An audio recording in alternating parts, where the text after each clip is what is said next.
So, I guess I should say something while I'm doing this video instead of just drawing the whole time and doing nothing else.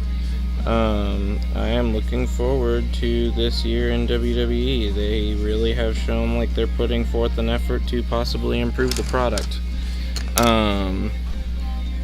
One can only hope that they will hold true to what they're saying. I am looking forward to the Rumble. It is my favorite of the pay-per-views every year. I find it much more exciting and interesting than WrestleMania. WrestleMania is usually pretty scripted as to what you're going to expect. You know that there's going to be the generic title one-on-one, and the one-on-one title is usually pretty by the numbers, unless there's some reason that they're pushing a new person. It's either going to be a successful defense, or if they're pushing a new person, they're going to take the title. You pretty much know it months in advance, unless there's some exception. Like I feel like Braun could win it this year, unless his elbow's still messed up, in which case they will not push forward with that. If he wins it here at the Rumble, then it might be something he defends. It'd be the first time in a long time that there's been a new, like legitimate new, actual long-term holder of the Universal title. I think everybody's kind of gunning for Braun to finally take over, and I hope that his recovery is going really well. He seems like a really likable guy from the things I've seen outside of the canon of the WWE universe. He seems like just a really friendly dude. He's definitely physically impressive, and he has history as a weightlifter. That's why he looks like a friggin' beast.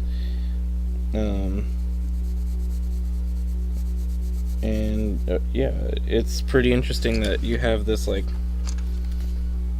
big burly monster of a guy, and he's so willing to be self-deprecating if he needs to be, and he's a goofball from what I understand, outside of the overly serious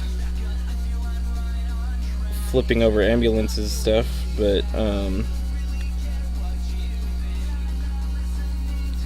I really would be happy to see him hold the title. He's earned it, I think. He's made leaps and bounds in development.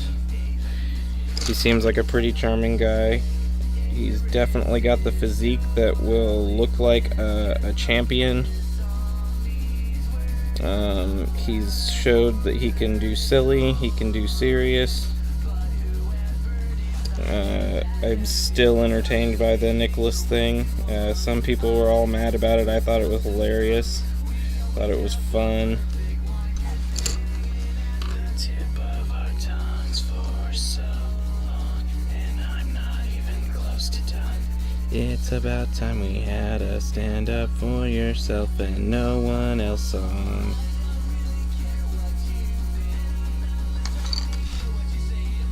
Pack back up, I feel I'm right on track.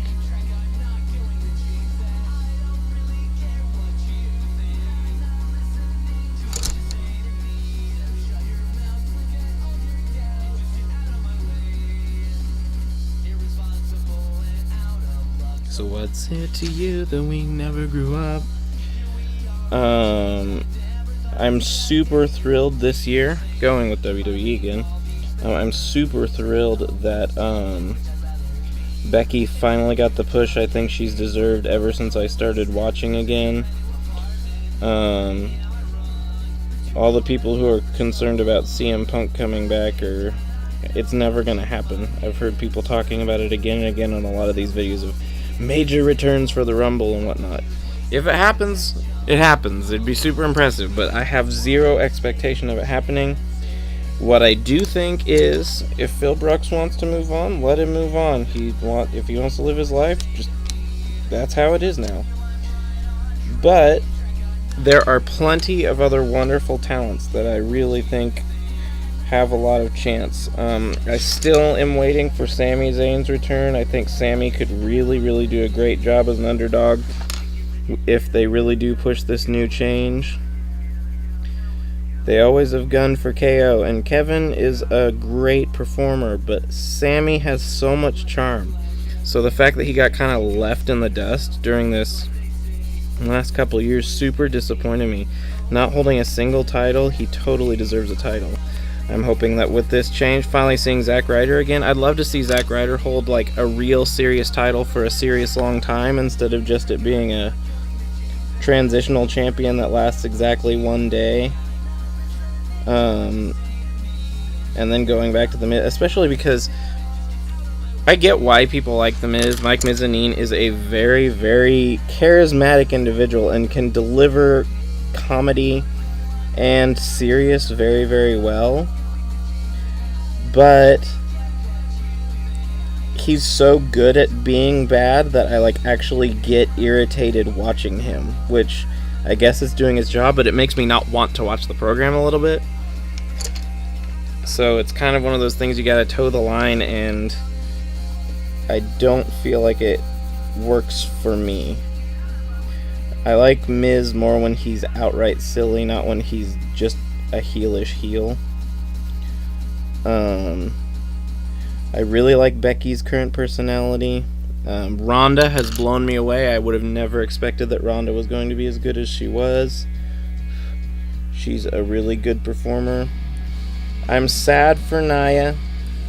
I really, really, really hope that she gets through kind of some training and development and gets up to peak, because up until they just completely uprooted the Alexa Bliss Nia Jax story, I thought it was a really, really good kind of anti-bullying conversation to have the one who was getting bullied win, even though it's kind of awkward because it implies that you stop bullying with violence, because that's what wrestling is. But I was really happy for Nia to win that title, and so I was pretty disappointed when they just like the week after uprooted it and decided to switch to her being a heel, because it made zero sense in context. I think it would have been great if they had gone longer with it as Nia being a face, because I think she could have pulled it off pretty well. Now it's not going to change for a while because she got so much heat for breaking Becky's nose, but I do have to say, Becky's bloodied face during that and her just coming across as a total badass is probably going to be one of the most iconic images of the 2010s in wrestling.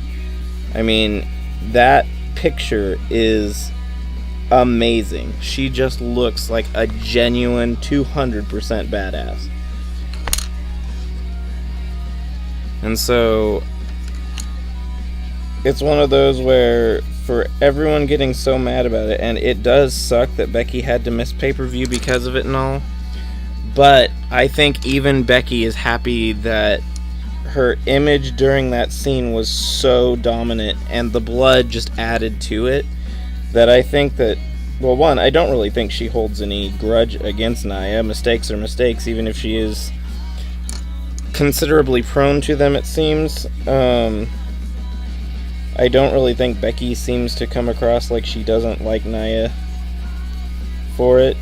It did really disrupt one storyline, but you know, that friggin' happens. It sucks, but they'll both move on and they'll both get better from it, and I just really hope that Nia can improve, because I do think that she has a lot of potential. It's one of the, like, I don't want to talk politics, so I don't want to get into progressive versus conservative versus whatever, but it's one of the few examples I've seen recently of a non-standard build. Hello! Hi, Yamato. A non-standard build doing a really, really impressive job in getting over. And I really do like Nia. I might be the only one in the whole universe. It seems like a lot of people seem really against her. But I like Nia. I think that, you know, she has potential, and she has quite a bit of charisma, and her gimmick is pretty spot on. It works for her. And so, you know, I look forward to it. I'm just drawing. I'm trying to finish up a vaporwave inspired drawing that I've been working on for a couple days. And just talking WWE mostly because I didn't know what else to talk about. In the wake of the upcoming Royal Rumble. What are you up to besides watching me goof around on here?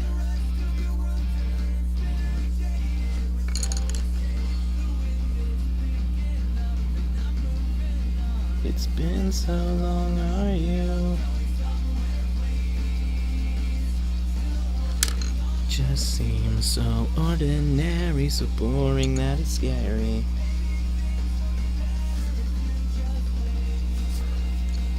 If you just let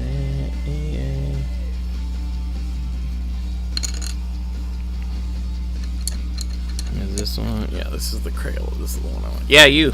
What are you up to?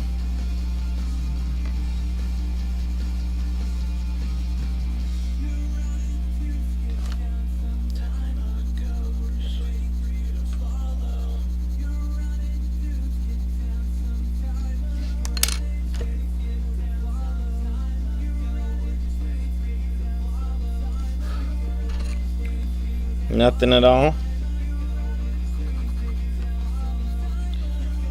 What brought you to this particular video?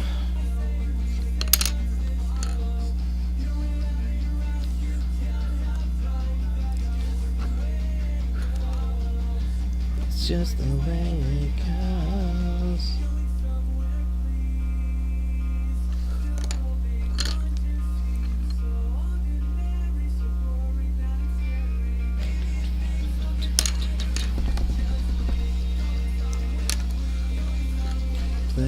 Yes, ordinary, so boring as yeah.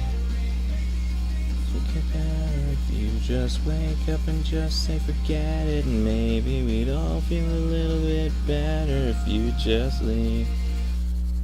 Mike, his friend Nick, call me.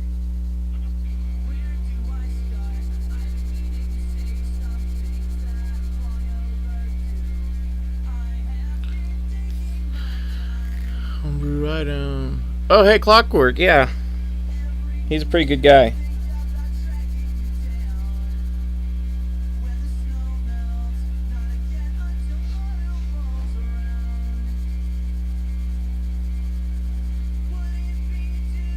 So are you a patron of his then?